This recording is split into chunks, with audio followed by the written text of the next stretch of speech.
तेलंगाना के वज़रा टी श्रीनिवास यादव और जगदीश रेड्डी ने असेंबली हलके मुनगोड़ के किष्टापुरम में भेड़ों और मवेशियों के लिए टीकाकारी का इफ्तिताह किया और बादरजान तालाब में मछलियों को भी छोड़ा। इस मौके पर टी श्रीनिवास यादव ने बात करते हुए कहा कि तालाबों पर माहीगीरों का पूरा हक हासिल है।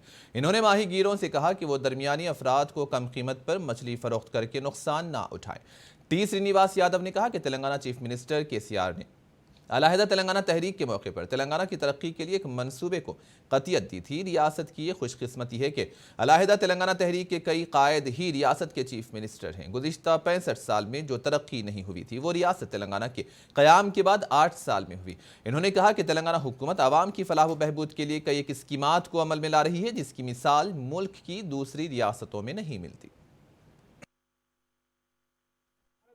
అత్యంత ఎక్కువ మత్స్య సంపదను సృష్టించిన రాష్ట్రంగా తెలంగాణ రాష్ట్రం రికార్డు సృష్టించింది।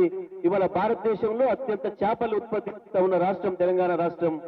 నిజమే, ఇక్కడికి వచ్చినాం 6 ఏళ్ల కింద దినాలంటే మృగశిర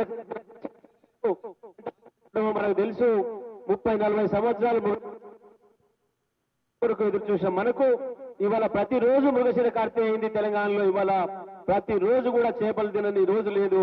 ఇవాళ ఆ పరిస్థితిలో తెచ్చింది తెలంగాణ అంటే కేసీఆర్ గారి దార్శనికత్వం। కేసీఆర్ గారు ఇచ్చిన ప్రతి కార్యక్రమాన్ని కూడా అద్భుతంగా ప్రజల్లోకి తీసుకుపోయి ఆయా వర్గాలకు అందించడంలో ఆ శాఖ మంత్రిగా మిత్రుడు శ్రీనివాస్ యాదవ్ గారు కూడా బ్రహ్మాండంగా విజయం సాధించారు।